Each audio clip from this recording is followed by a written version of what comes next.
Hello friends, welcome to our chemistry learning class. আজকে আমরা green chemistry ক্লাসে দেখব যে কি করে সলিড অ্যাসিড এবং সলিড বেস দিয়ে অর্গানিক রিয়াকশনগুলোকে ক্যাটালাইজ করা যায়।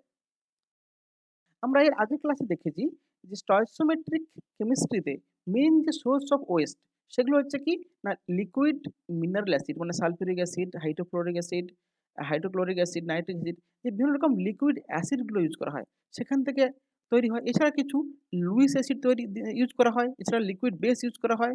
তাহলে এই ধরনের যে ইনঅর্গানিক অ্যাসিড বেস ইউজ করা হয় সেখান থেকে হিউজ পরিমাণ ওয়েস্ট তৈরি হয়। এটা আমরা আগের ক্লাসে দেখেছি। এখন যদি এই মিনারেল অ্যাসিড বা বেসগুলোকে যদি আমরা রিপ্লেস করি, কি দিয়ে রিপ্লেস করব? না সলিড অ্যাসিড বা সলিড বেস ক্যাটালিস্ট দিয়ে। এখন আমরা ফার্স্ট দেখব যে সলিড অ্যাসিড ক্যাটালিস্ট যেমন জিওলাইট কিংবা অ্যাসিডিক ক্লে কিংবা রিলেটেড ম্যাটেরিয়ালস দিয়ে আমরা ক্যাটালিস্ট দেখব। এই সলিড অ্যাসিড ক্যাটালিস্ট বা সলিড বেস ক্যাটালিস্টের বেশ কিছু অ্যাডভান্টেজ আছে। তার মধ্যে কি আছে? না এগুলো অন্যগুলোর ক্ষেত্রে অনেক বেশি পরিমাণ লাগতো। এখানে কি মাত্র ক্যাটালাইটিক অ্যামাউন্ট মানে ধরো 1% 2% এইভাবে খুব সামান্য পরিমাণ এই সলিড অ্যাসিড ক্যাটালিস্ট বা সলিড বেস ক্যাটালিস্টগুলো লাগবে। এছাড়া এগুলো কি যেহেতু সলিড এগুলো, so can easily B separated from liquid reaction mixture. Reaction হওয়ার পর এগুলোকে খুব সহজে আমরা সেপারেট করে নিতে পারি, মানে রিসাইকেল করতে পারি।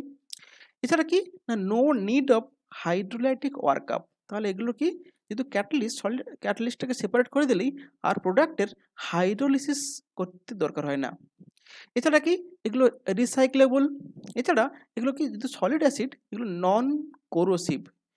যে নরমাল যে অ্যাসিডগুলো সালফিউরিক অ্যাসিড হোক বা অন্যান্য এইচএফ হোক, এগুলো কি খুব কোরোসিভ, মানে হাতে লাগলে হাতের ইনফেকশন হয়ে যাবে, ড্যামেজ হয়ে যাবে। কিন্তু এই সলিড অ্যাসিডগুলোকে আমরা হাতে নিলেও কোনো রকম ক্ষতি হবে না। এগুলো হচ্ছে কি না সেফার টু হ্যান্ডেল। তাহলে এগুলো হচ্ছে main advantage of solid acid catalysts. এবার এদের কিছু অ্যাপ্লিকেশন দেখব। যে নরমাল আমরা ফ্রিডল-ক্রাফট রিঅ্যাকশন জানি, যেটা আমরা ক্লাসিক্যাল ওয়েতে করি। সেখানে কি হয় না অ্যারোমেটিক সঙ্গে আমরা একটা অ্যাসিটাইল ক্লোরাইড নিচ্ছি, আর সঙ্গে অ্যানহাইড্রাস অ্যালুমিনিয়াম ক্লোরাইড নিচ্ছি, আর একটা সলভেন্ট দিলে আমরা কি করি না আমরা এই অ্যাসিটাইল করি, আর এখানে HCl বাই প্রোডাক্ট হয়। এটা হচ্ছে কি একটা কনভেনশনাল, আমরা দীর্ঘদিন থেকে করে আসছি। কিন্তু যেটা মডার্ন ক্যাটালাইটিক ক্যাটালাইটিক ওয়েতে যেটা করা হয় সেটা কি হয় না এই ধরো অ্যাসিডিক অ্যানহাইড্রেট নিচ্ছি, এইচ বিটা মানে এটা হচ্ছে জিওলাইট ক্যাটালিস্ট নিচ্ছি। এখানে কোনো সলভেন্ট দরকার হচ্ছে না।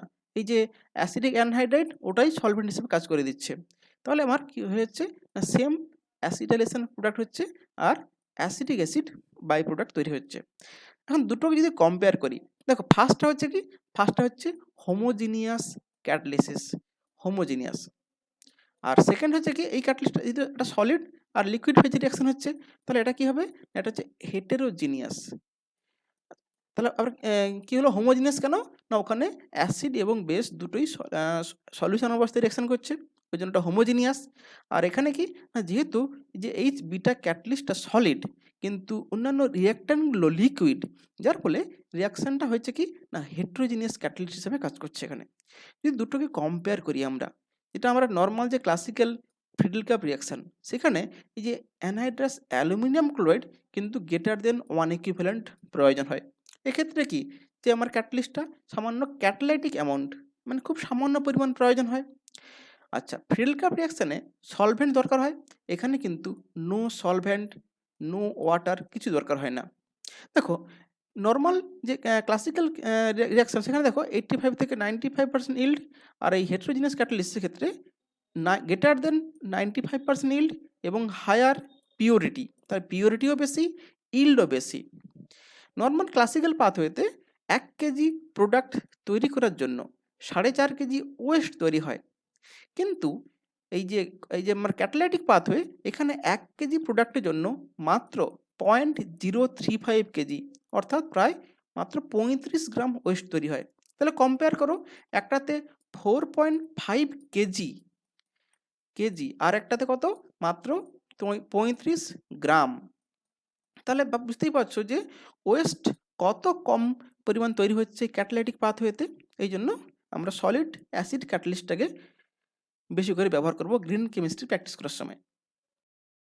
নেক্সট এক্সাম্পলে আসছি, যে ক্যাপ্রোল্যাকটাম সিনথেসিস, এই ক্যাপ্রোল্যাকটাম কি কাজে লাগে?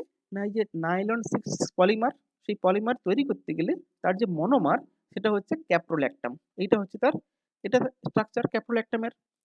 যেটা কারেন্ট প্রসেস, যেটা কনভেনশনাল দীর্ঘদিন ধরে ব্যবহার করা হচ্ছে, সেটা কি হয়? না অ্যামোনিয়ার সঙ্গে অক্সিজেনের রিঅ্যাকশনে প্রথমে নাইট্রাস অক্সাইড তৈরি হয়। তার সঙ্গে যদি হাইড্রোজেন দিয়ে রিডাকশন করা হয় ডিল সালফিউরিক অ্যাসিড প্রেজেন্সে, তাহলে কি হবে? না হাইড্রোক্সাইল অ্যামিন সালফেট সল্ট তৈরি হয়। এ আবার কি করবে? না সাইক্লোহেক্সেনের সাথে কি করবে? এই যে কিটো আর এই অক্সিম, এই NH2OH কিটোর সঙ্গে হাইড্রোক্সাইল অ্যামিনের রিঅ্যাকশনে কি হয়? অক্সিম তৈরি হয়। এই অক্সিম তৈরি হওয়ার পর তাকে কি করা হয়? না sulphuric acid greater than 1 equivalent sulphuric acid দেওয়া হয়। দিলে কি হয়? না একটা রিঅ্যারেঞ্জমেন্ট হয়ে গিয়ে ফাইনাল ক্যাপ্রোল্যাকটাম তৈরি হয়। এখন এই যে রিঅ্যারেঞ্জমেন্ট এটা কি হয়?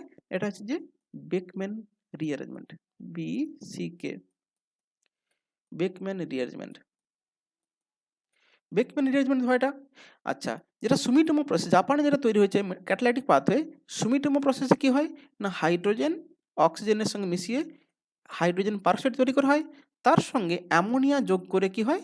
যেটা এই হাইড্রোক্সাইল অ্যামিন তৈরি হবে, সেটাকে এই ডিরেক্টলি এই হেক্সানোনের সঙ্গে যোগ করলে, এই যে এখানে ক্যাটালিস্ট দেওয়া হচ্ছে টাইটেনিয়াম সিলিকেট 1, দিলে কি হয়? ডিরেক্টলি এখানে আমার এই অক্সিম তৈরি হয়ে যাচ্ছে। এরপর এখান থেকে ক্যাপ্রোল্যাকটাম কনভার্সনের সময় কোনো রকম এক্সট্রা রিয়েজেন্ট লাগছে না, জাস্ট ক্যাটালিটিক অ্যামাউন্ট কি হচ্ছে? হাই সিলিকন কন্টেনিং MFI, এবং সেটা ভেপার ফেজে রিয়াকশন হচ্ছে, মানে এটাও সলিড অ্যাসিড ক্যাটালিস্ট।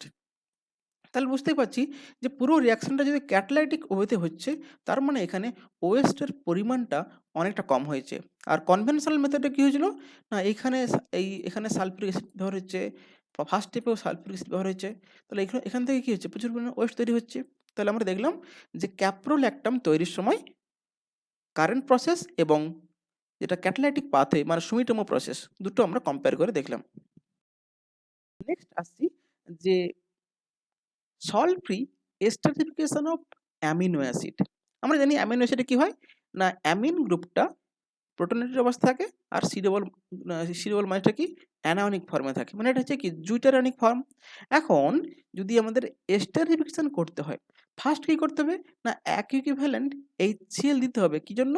না এই যে সি ডবল মাইনাস আছে, প্রথমে একেই প্রোটোনেশন করে কমপ্লিটলি এই যে ক্যাটায়নিক ফর্মটা আনতে হবে, মানে এখানে NH3+ থাকবে, কিন্তু এখানেও OH থাকতে হবে, মানে ক্যাটায়নিক ফর্মে আনতে হবে, মানে জুইটারনিক ফর্ম থেকে ক্যাটায়নিক ফর্মে আনতে হবে। এরপর মিথানল এবং ক্যাটালাইটিক HCl দিলে সে কি হবে? না আমার এস্টারিফিকেশন হয়ে যাবে। তাহলে দেখো, যদিও ফাইনাল স্টেপে ক্যাটালাইটিক অ্যামাউন্ট অ্যাসিড লাগছে, কিন্তু তার আগের স্টেপে তো এক ইকুইভ্যালেন্ট HCl লাগছে, তাহলে ওভারঅল কিন্তু এটা স্টয়চিওমেট্রিক অ্যামাউন্টের অ্যাসিড কিন্তু ওয়েস্ট হিসাবে নষ্ট হবে। যদি এটা আমরা জিওলাইট ক্যাটালাইজড রিঅ্যাকশন করি, সেখানে দেখো এই যে কার্বক্সিলেট মাইনাস, এখানে প্রোটোনেশন করার কোনো দরকার নেই, জাস্ট মিথানল দাও, আর হচ্ছে জিওলাইট ক্যাটালাইজড, এটা হচ্ছে HUSY, এবং 100 ডিগ্রি সেন্টিগ্রেড দিলেই আমার কি হবে? না ফাইনাল এস্টারিফিকেশন প্রোডাক্ট তৈরি হয়ে যাবে। তাহলে এখানে যেহেতু কোনো রকম মিনারেল অ্যাসিড ব্যবহার করছি না, যার ফলে এখানে কোনো রকম এক্সট্রা করে ওয়েস্ট তৈরি হচ্ছে না। তাহলে এভাবে আমরা সল্ট ফ্রি, মানে অ্যাসিড না তৈরি হলে কি হবে? সল্ট তৈরি হবে না। তাহলে আমরা salt free esterification of amino acid দেখলাম। এবার আসবো আমরা দেখব যে অ্যাসিড, যেমন সলিড অ্যাসিড ব্যবহার করলাম, একইভাবে সলিড বেস ইউজ করেও আমরা অর্গানিক ট্রান্সফরমেশন করতে পারি। এক্ষেত্রে যেটা সিনথেটিক হাইড্রোট্যালসাইড ক্লে ইউজ করা হয়, কিংবা বিভিন্ন রকম যে লেয়ার্ড ডাবল হাইড্রোক্সাইড LDH এগুলো ইউজ করা হয়। এগুলো হচ্ছে সলিড বেস ক্যাটালিস্ট। ধরো একটা এক্সাম্পল দিচ্ছি, যে দেখো এখানে CH2 আছে, এখানে এই CH2টা কি হয়? এটা অ্যাসিডিক হাইড্রোজেন। এখন হাইড্রোট্যালসাইড দিলে প্রথমে কি হয়? না একটা হাইড্রোজেন চলে গিয়ে এখানে মাইনাস তৈরি হবে, সেই মাইনাসটা অ্যালডিহাইড অ্যাটাক করবে। তাহলে প্রথমে অ্যালডো টাইপের রিঅ্যাকশন হবে, অ্যাটাক হবে, তারপর ওখান থেকে কি হবে? না এক অণু জল বেরিয়ে যাবে, জল বেরিয়ে গেলে এক অণু জল বেরিয়ে যাবে, গিয়ে ফাইনালি এই অ্যালকিন তৈরি হয়ে গেছে, মানে যেটা অ্যাক্টিভ মিথিলিন গ্রুপ আর অ্যালডিহাইডের সঙ্গে মিশিয়ে বিশেষ করে যেটা অ্যালকিন তৈরি হয়, সেটা তৈরি হয়েছে। একইভাবে আমরা এখানে দেখতে পারি যে COCH3, এটা হচ্ছে এখানে একটা অ্যাসিডিক প্রোটন আছে আর এই অ্যালডিহাইডে অ্যাটাক করতে পারবে। তাহলে এখানে প্রথমে কার্বনের উপর মাইনাস হবে, মাইনাস হয়ে এসে এখানে অ্যাটাক করবে। প্রথমে অ্যালডোল টাইপ অ্যাটাক হবে, তারপর সেখান থেকে এখানেও ১ অণু জল বেরিয়ে যাবে। ১ অণু জল বেরিয়ে গিয়ে ফাইনালি আমার সেই অ্যালকিন তৈরি হচ্ছে। এছাড়া এই রিঅ্যাকশন ইউজ করে আমরা কি করতে পারি? ইপক্সাইড তৈরি করতে পারি। কি করে ইপক্সাইড তৈরি হয়?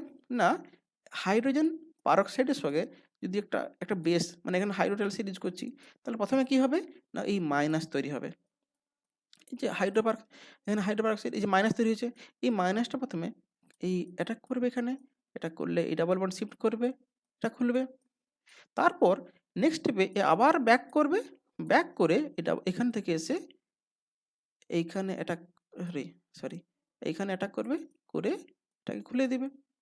খুলে দিলে আমার ফাইনালি ইপক্সাইড তৈরি হয়ে যাচ্ছে।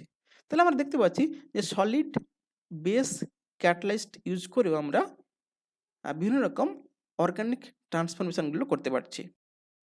আজকে এটুকুই। Thank you.